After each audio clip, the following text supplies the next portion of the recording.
So there are three main phase 3 trials on Fremanezumab in the prevention treatment of episodic migraine and chronic migraine.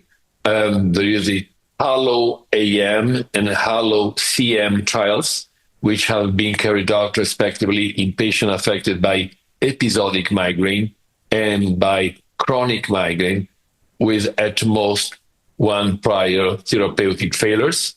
And these studies, double-blind, randomized, were demonstrated a meaningful reduction in monthly migraine days and monthly headache days in the two populations, with a good proportion of patient responders. Responders mean at least 50% reduction in monthly migraine days in the last month of treatment compared to baseline.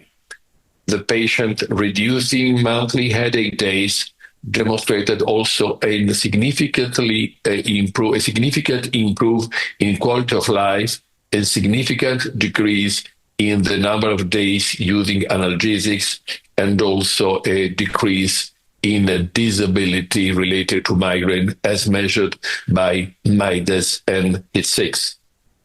But the phase 3 randomized control study includes also a study which is called FOCUS, which has been carried out by patients affected by chronic migraine or episodic migraine with from 2 to 4 prior therapeutic failures. This study is very interesting for the clinician because this patient resembles those that we every day see in our clinical practice.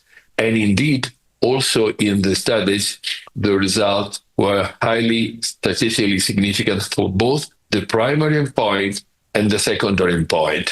So the FOCUS trial demonstrated a meaningful reduction in monthly migraine days, monthly headache days, days using analgesics, disability, and also a very interesting, statistically significant reduction in terms of 50% response rate.